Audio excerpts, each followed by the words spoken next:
Bienvenidos a nuestro podcast. Hoy hablaremos sobre la teoría de la comunicación humana de Paul Watzlawick y su relación con la dinámica familiar y el abuso verbal. Somos estudiantes de la Universidad Laica Eloy Alfaro de Manabí y nos acompañan Melanie Vera, Ami Mero, Pamela Soria, Britney Cedeño y mi persona, Eva Vera. Así es, Eva. Vamos a desglosar los puntos más importantes de la teoría, conocer a 3 autores clave en la terapia familiar y por último discutir cómo estos conceptos se relacionan con el abuso verbal dentro de la familia. Entonces, comencemos con los axiomas de la teoría de la comunicación de Paul Watzlawick. Lo que más vamos a destacar en este podcast son los axiomas 2 y 3. Ahora sí, el primer axioma es que es imposible no comunicarse.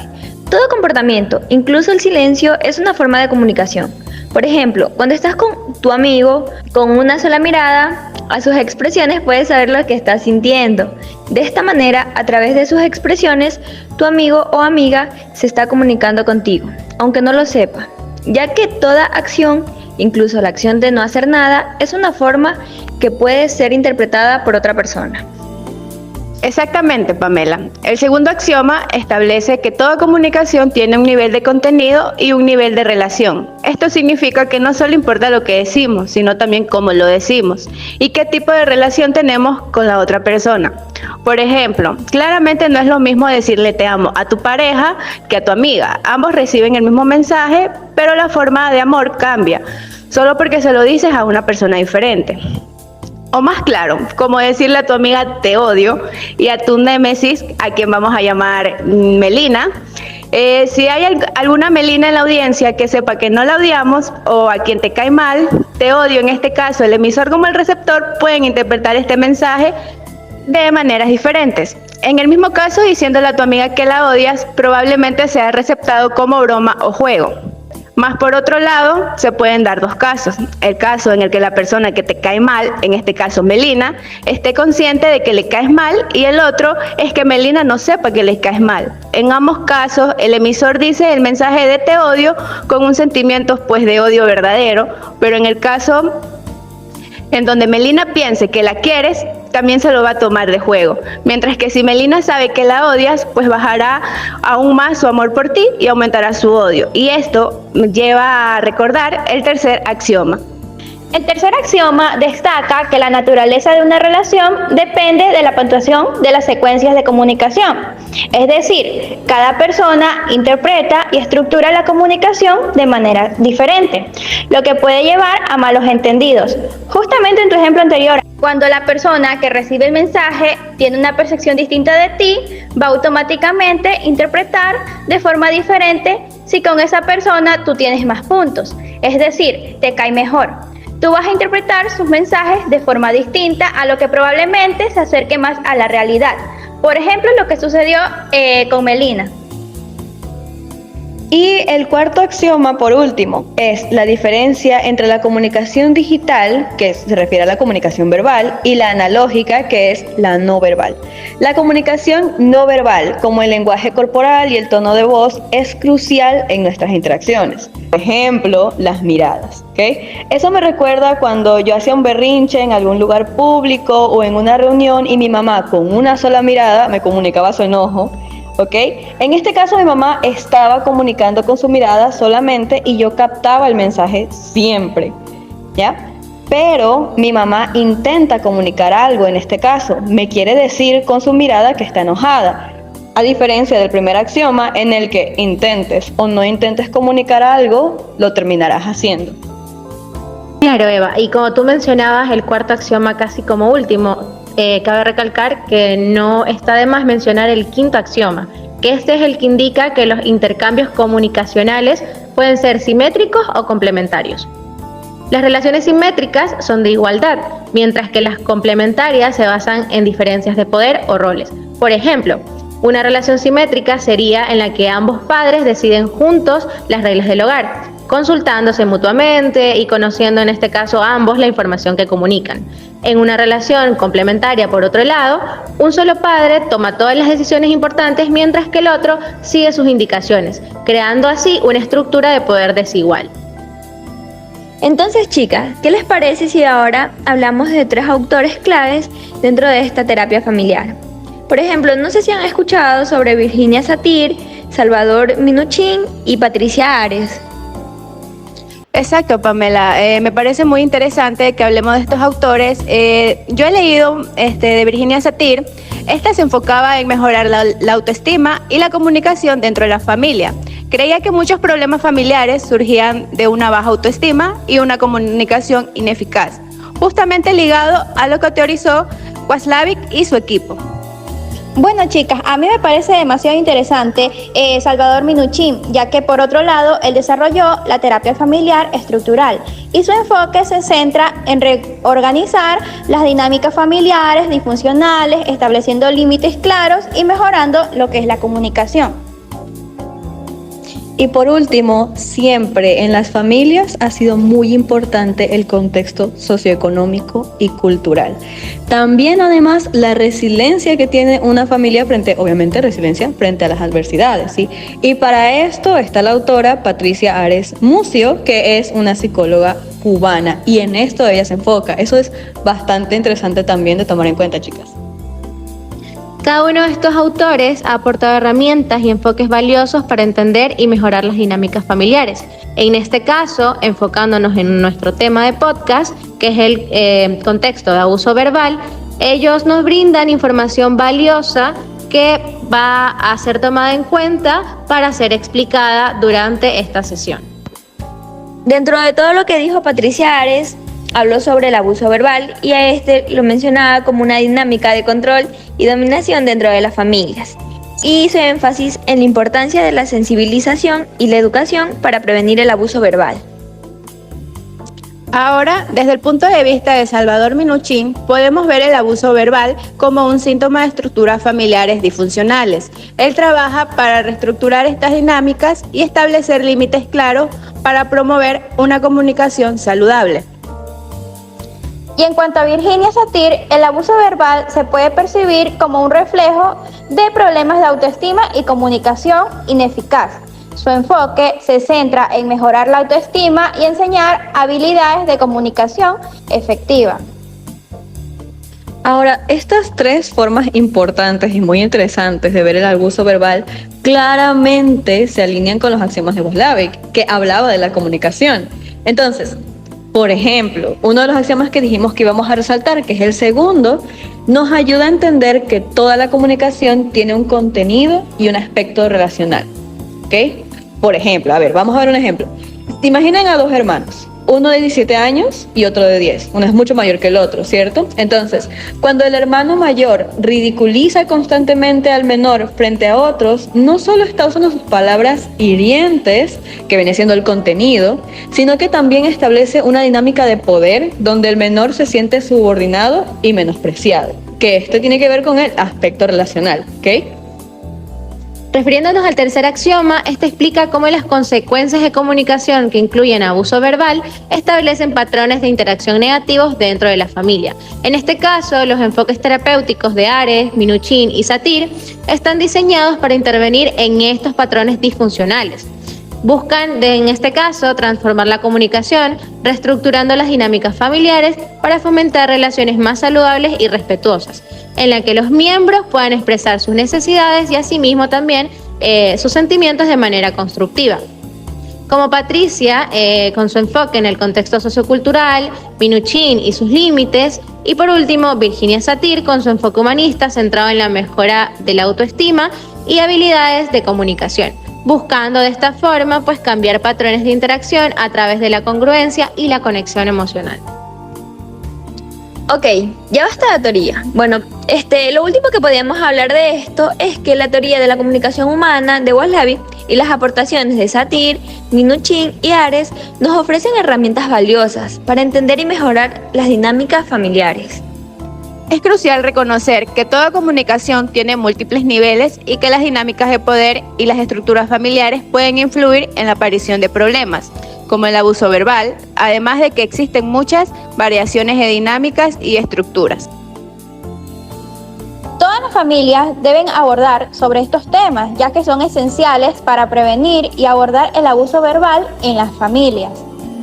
Exacto, Britney, porque todas las familias que quieran realmente ser prósperas y tener una dinámica familiar saludable deberían realmente conocer a profundidad estos temas. Bueno, tal vez no a profundidad, pero mínimo estar consciente de que todas estas problemáticas existen, en este caso la problemática del abuso verbal, y que hay personas que realmente han dedicado sus vidas a teorizar todo esto y apoyarnos. Incluso han creado tipos de terapia. Bueno, entonces chicas, ¿qué les parece si ahora, después de la teoría, empezamos a expresar cada una ciertas vivencias que hemos experimentado en cuanto a este tema? Y de esta forma, las personas que nos están escuchando en este momento pueden identificarse con alguna de nosotras, con alguna de nuestras vivencias o quizá con algo mínimo que vayamos a mencionar. Y de esta forma realizamos el aprendizaje de forma más dinámica y no todo muy contextual. Claro, Melanie, yo te puedo contar una experiencia. Mi familia en sí no es que tengamos problemas de comunicación, pero mi mamá es una persona que pone muchos límites. Creería yo que toda madre, como un límite normal, pondría como cuando pedimos permisos para ir a una fiesta, la mamá siempre te dice como que, ok, te dejo ir, pero me tienes que llegar a cierta hora. Creería yo que mi mamá pone límites muy extremos, porque cuando estábamos más pequeños lo que ella decía era tipo 6 de la tarde tienen que estar bañados, con pijama y para merendar. Y si mis hermanos y yo no hacíamos eso, simplemente estábamos castigados y ya no podíamos jugar o hacer cualquier otra cosa. Ahora que estoy grande, considero yo que en realidad esos límites extremos no ayudaban en nada, ya que ahora grande uno se baña a cualquier hora y no hay ningún inconveniente con eso. Bueno, yo la verdad no creo que tenga problemas familiares ni de comunicación. Mi familia y yo siempre nos decimos todo, siempre hemos sido unidos y así. Bueno, por ejemplo, en la acción maestro, el que habla de los intercambios comunicacionales, los simétricos o complementarios. Simétricos quiere decir que nos entendemos bien con la comunicación y nos entendemos y todo. Bueno, y los complementarios quiere decir que alguien sabe más o toma el control de eso. En mi caso, yo siempre con mi familia, bueno, con mi mamá, yo siempre que ella me dice algo, estoy en sintonía con lo que ella me dice. Siempre, siempre, siempre. Siempre me comunica como que me está diciendo la verdad, me dice algo y tomamos decisiones juntas, entonces siempre hemos sido simétricas. Y así mismo con mi papá y mis hermanos. Siempre mi familia ha sido simétrica en todo. Bueno, Britney, en cambio, en mi caso es todo lo contrario. Por ejemplo, mi mamá cuando se enoja conmigo no me habla. Yo una vez me hice un tatuaje y ella se dio cuenta como a los 2 meses y dejó de hablarme como por 3 meses. Esto es igualito al primer axioma de Wallace-Lavi, porque es imposible no comunicar. Cuando me tatué, ella dejó de hablarme y aunque yo no veía su cara ni ella me hablaba, yo sabía que ella estaba enojada, ya que es imposible que ella no comunicara su enojo. Incluso no lo decía ni con sus expresiones ni hablando. Bueno, en mi caso, actualmente yo no tengo problemas de comunicación con mi familia, pero sí llegué a tenerlos bastante antes. ¿En qué sentido? Más bien cuando se trata de mi hermana, más que nada, porque nosotros nos llevamos 4 años. No es tanta la diferencia, pero ya cuando uno es adulto no se siente la diferencia, pero cuando estás pequeño pues la sientes más, ¿ya? Entonces, cuando estaba muy chiquita, mi hermana solía constantemente decirme pues cosas que me podían bajar la autoestima, ¿sí? Me podía decir que yo estaba haciendo las cosas mal. A veces ella se exaltaba un poco y llegaba a gritar, ¿sí? Y con esto ella pues me bajaba bastante la autoestima con lo que me comunicaba. Yo no la percibía a ella como la hermana como la percibo ahora. En ese momento pues entonces era mi hermana sí, pero por el nombre, no compartíamos nada, nunca hablábamos. Pero de un momento a otro sí empezamos a hablar más. No recuerdo específicamente el día, no podría decir que yo recuerdo el día específico en el que empecé a hablar más con mi hermana, pero sí recuerdo varias de las acciones que ella hizo, cómo ella me apoyó, cómo ella estuvo para mí. Incluso llegamos al punto en el que con solo la mirada nosotros sabíamos que algo acababa de suceder, como algo muy gracioso en las reuniones familiares o algo parecido. Entonces, cambió muchísimo, y esto se parece bastante al tercer axioma de Waslavic, de la teoría de la comunicación humana, pues ella con su comunicación ganó ciertos puntos para mí. Puntos que cambiaron completamente, que dieron un giro de 360 a toda nuestra relación de familia entre mi hermana y yo. Entonces, pasamos de constantemente estar, yo sí le podría llamar abuso verbal a lo que sucedió con mi hermano. Pasamos de constantemente pelear, decirnos cosas muy feas, muy fuertes, a ser las mejores hermanas, y yo a considerar a mi hermana una de las mejores personas que tengo para mí. Entonces, todo esto gracias a la comunicación.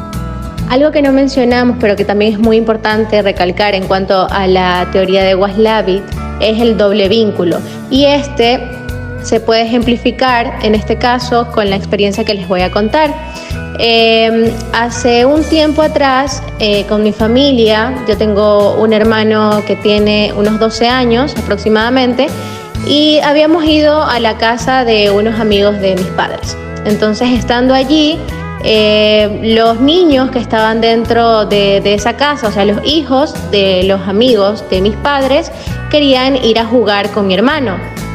Mis padres son bastante estrictos, entonces mi hermano no se podía ir a jugar hasta no tener la aprobación de mis padres. ¿Qué fue lo que ocurrió ahí? El niño, o sea, mi hermano en este caso, fue a preguntarle a mis padres si podía o no podía ir a jugar, a lo que en este caso mi papá le responde, mirándolo con sus gestos, le decía que prácticamente no podía ir a jugar, porque si se iba a jugar ya sabía lo que le podía esperar en la casa, en este caso el castigo, pero con la parte verbal le decía, sí, claro, sí puedes ir a jugar. Entonces mi hermano, que ya conoce cómo es mi papá, entendía que si él en ese momento se iba a jugar, iba a tener consecuencias graves en la casa en cuestión a un castigo. Por eso, pues mi hermano tomó la decisión de simplemente no ir a jugar y decir que se sentía mal, que mejor estaba tranquilo ahí dentro de la casa, que se podía poner a ver algún tipo de dibujo animado y que no pasaba nada. Entonces, para las otras personas que estaban ahí presentes, eso no había sido, digamos, o había representado algún tipo de dilema.